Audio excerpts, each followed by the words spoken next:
नमस्कार दोस्तों, स्वागत है आप सभी का प्रयास कोचिंग क्लासेस के इस यूट्यूब चैनल पर। आज हम लोग यहाँ पर इस साल की सबसे बड़ी भर्ती एसएससी जीडी कांस्टेबल 2022 के लिए मैं आया हुआ हूँ। और जो भी इस पेपर को देने के लिए आपके मन में बहुत दिनों से जो डाउट चल रहे थे, आप लोग मुझसे लगातार पूछ रहे थे, तो उनको हम यहाँ पर फटाफट आगामी 5-6 मिनट के अंदर देखेंगे क्या क्या चेंजेस हुए हैं। एज में बहुत बड़ा रिलैक्सेशन है, नंबर ऑफ़ पोस्ट बहुत ज़्यादा हैं। तो देखिए, आपके फॉर्म भरने और एग्ज़ाम देने के पहले क्या क्या जानकारी आपको आवश्यक है, अपन उन पर फटाफट चर्चा कर लेते हैं। चलिए जल्दी से देखते हैं। सबसे पहले इंपॉर्टेंट डेट्स किसी भी एग्ज़ाम्स को लेकर जो आपको सबसे ज़्यादा ध्यान में रखने वाली बात होती है, वो है आप यहाँ पर देख रहे हैं केंद्रीय सशस्त्र पुलिस बल की कुछ पोस्ट, जिसमें आप SSF, Assam rifles, NCB, CRPF, BSF सभी पे आप अप्लाई कर सकते हैं। 27 अक्टूबर से इसके फॉर्म भरने प्रारंभ हो चुके हैं। अंतिम तिथि के तौर पर आप देख रहे हैं कि 30 नवंबर तक आप इनके फॉर्म में अप्लाई कर सकते हैं। एग्ज़ाम डेट अभी चूँकि फाइनल नहीं हुई है, जनवरी 2023 में इसका फॉर्म एग्ज़ाम होना है। और आप सभी को पता है कि एसएससी अपनी डेट्स को लेके कितना ज़्यादा पंचुअल है, तो प्लीज़ 60 दिनों का टाइम सेट कर लीजिए और उसी के अकॉर्डिंग अपनी तैयारी को शुरू कर दीजिए। तो हमने आपके लिए इसको कुछ समराइज़ करते हुए पेश किया है। अब जैसे विभाग के नाम के तौर पे देख रहे हैं कि केंद्रीय सशस्त्र पुलिस बल का ये एग्ज़ाम्स हैं। साथ ही साथ अपना जो आप देश सेवा का सपना पूरा करना चाहते हैं बीएसएफ सीआईएसएफ के साथ, वो पूरा कंटिन्यू कर सकते हैं। पद का नाम यहाँ पर कांस्टेबल जीडी है। कांस्टेबल से आप मत जाइए, इसकी पे स्केल जब आप देखेंगे तो काफ़ी अच्छी पे स्केल केंद्रीय पुलिस बल में आपको मिलती है। जीडी से इसका मतलब जनरल ड्यूटी है। पद संख्या 24,000 से भी ज़्यादा पद आपके सामने यहाँ पर उपस्थित हैं। आवेदन मैंने जैसा कि बताया 27 अक्टूबर से प्रारंभ हो चुके हैं। अंतिम तिथि 30 नवंबर है। परीक्षा की तिथि जनवरी में सारे एग्ज़ाम्स की फाइनल डेट्स आ जाएगी। परीक्षा का जो पद्धति होगी वो ऑनलाइन माध्यम से होगी। परीक्षा शुल्क जैसा कि आप सभी को पता है कि जनरल और ईडब्ल्यूएस के लिए आपको परीक्षा शुल्क 100 रुपये देने होंगे और महिला एसटी एससी कैटेगरी के लिए यह फॉर्म निःशुल्क रहेगा। अगले तौर पर आप यहाँ पे देख रहे हैं पोस्ट डिस्ट्रीब्यूशन पूरा किस में कैसे पदों को रखा गया है। यहाँ पर आप पे स्केल भी देख सकते हैं जिसकी हम अभी चर्चा कर रहे थे। तो अगर आप यहाँ पे कोशिश करने की देखेंगे कि सबसे ज़्यादा पद आपको बीएसएफ में दिख रहे हैं जो कि 10,400 के आसपास हैं। और फिर एक एक करके आप इनको देखते हुए आगे बढ़ सकते हैं। सीआरपीएफ में 8,000 के आसपास पद हैं। एसएसबी में भी 1200 हैं। आईटीबीपी में आपके सामने 1600 पद हैं। इस प्रकार कुल 24,000 के आसपास पद आपको टोटल इनमें दिखते हैं। और बचे कुछ पोस्ट एनसीबी में रखी हुई। महिलाओं के लिए जो है एसएससी जीडी का पेपर बहुत ज़्यादा महत्वपूर्ण होता है। उन्हें बहुत ही ज़्यादा सतर्कता के साथ भरना है। इसमें चांसेस होने के, सिलेक्शन के चांसेस आपके बहुत अच्छे होते हैं। चलिए इसको मैं कुछ अपने तरीके से आपको बताता हूँ। ये आपके सामने एकदम समराइज तरीके से है कि किस पद के लिए, किस पोस्ट के लिए आपको कितने कितने कितने वर्गों के लिए रखा गया है। तो यहाँ पे देख रहे हैं आप अनारक्षित के लिए 9,342 पद आए हुए हैं। महिलाओं में यह संख्या 1150 के आसपास है। वहीं ईडब्ल्यूएस के जो हमारे विशेष वर्ग हैं उसमें 2,115 पद पुरुष वर्ग के लिए और 221 पद महिलाओं के लिए आरक्षित हैं।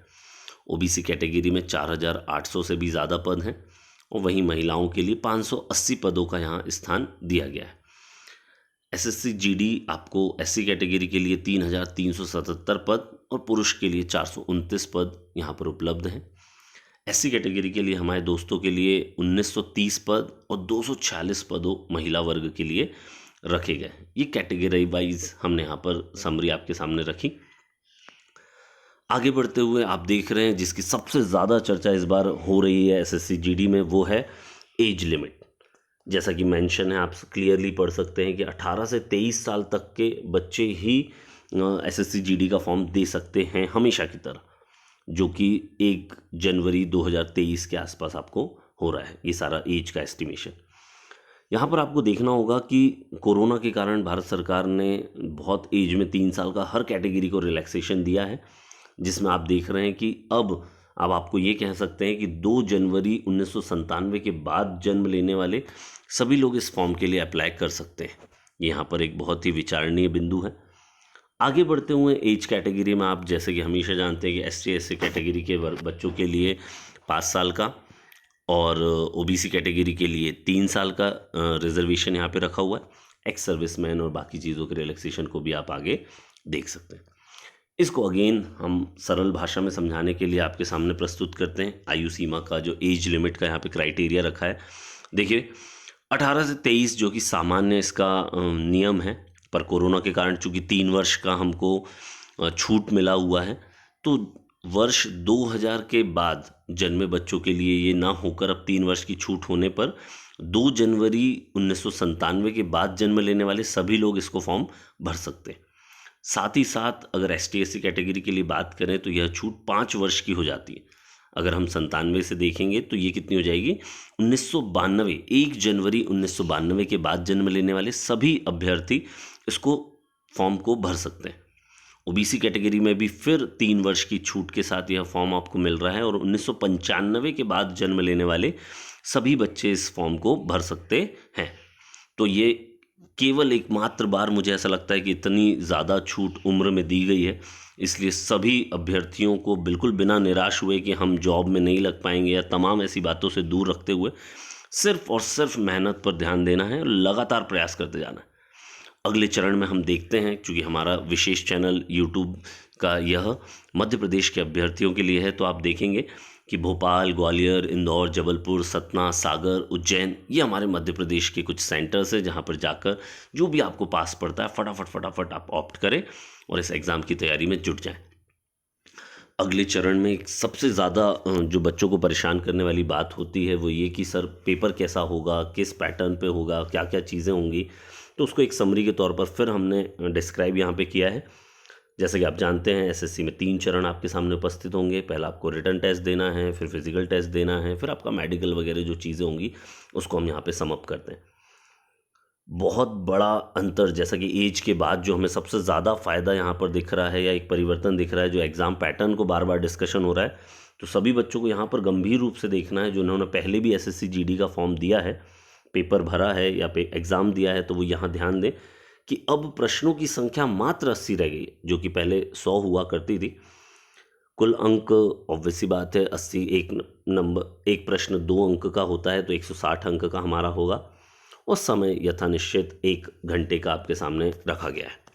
तो फटाफट देखें आखिर इसको कैटेगरी वाइज डिवाइड कैसे किया है। इसके 4 पार्ट ABCD करके बांटा हुआ है।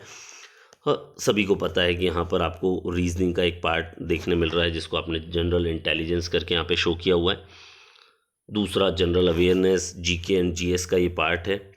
फिर थर्ड मैथ्स का और फोर्थ इंग्लिश और हिंदी ऑप्शनल है। यहाँ पर सभी बच्चों को फिर से ध्यान देना होगा कि इंग्लिश और हिंदी का क्राइटेरिया आपके पास ऑप्शनल है। आप चाहें तो इंग्लिश ले सकते हैं या आप चाहें तो हिंदी ले सकते हैं। और इस प्रकार 20-20 नंबर के इन चारों पार्ट से आपको प्रश्न पत्र बनेगा जो कि 80 प्रश्नों का होगा और कुल यहाँ आपको सॉल्व करने के लिए 1 घंटे मिलेंगे। यहाँ मैंने बॉक्स में आपको अलग से हाईलाइट करके बताया हुआ है कि नेगेटिव मार्किंग ही SSC की GD की खास बात है। और यहाँ पर आप वो देख रहे हैं कि आपको 0.5 की नेगेटिव मार्किंग मिलेगी। तो प्रश्नों को जब अच्छी तरह से तैयार हो तभी आप उस चीज़ के ओर अग्रसर हों। द्वितीय चरण की दक्षता पर आप पाते हैं कि शारीरिक दक्षता आपको ध्यान रखनी है। इसको मैं शॉर्टकट में अगर आपके तरीके से देखें तो आपको क्लियरली दिख रहा है। जो सेकंड कैटेगरी दी हुई है वो लद्दाख रीजन के बच्चों के लिए दी गई है। तो अधिकांश बच्चे इस बात को ध्यान रखें कि पुरुष वर्ग को 5 किलोमीटर दौड़ना है और 24 मिनट में इसकी भर्ती को पूरा करना है। और वहीं महिला वर्ग को 1.6 किलोमीटर मतलब लगभग 1600 मीटर दौड़नी है और यह आपको 8.5 मिनट में पूरी करनी है। इसके अलावा आपके सामने कोई लंबी कूद, ऊंची कूद का क्राइटेरिया नहीं रखा गया है, तो आपको दौड़ में मेहनत करनी होगी। इसके बाद फिजिकल स्टैंडर्ड में बहुत ही आसान है। सभी को पता है कि मेल्स के लिए हाइट 170 सेंटीमीटर होती है, फीमेल्स के लिए 157 सेंटीमीटर होती है। तो हमारे सभी ऐसे बच्चे यहाँ पर कैटेगरी वाइज आपको ST/SC कैटेगरी को थोड़ी सी राहत भी प्रदान की गई है। ऐसे ही मेल कैटेगरी के बच्चे जो अपने सारे पुरुष वर्ग हैं उनको सीने का प्रावधान भी यहाँ पर होगा कि 80 सेंटीमीटर उनका सीना होना चाहिए और फुलाने पर वह 5 सेंटीमीटर ब्रीदिंग के अनुसार फूलना चाहिए। तो ये समस्त जानकारी हमने आप लोग के सामने यहाँ पे रखी। सभी बच्चे अपने क्लॉक को ऑन कर लें। यहाँ से आपके पास में केवल 60 दिनों का समय बचा हुआ है और फटाफट फटाफट आप इस तैयारी को पूरा करें। हम आशा करते हैं कि आप जल्द से जल्द सेलेक्ट होंगे। तो बहुत सारी शुभकामनाएं, बहुत सारे प्यार के साथ लग जाइए। आज से आपका समय शुरू हो जाता है। All the best.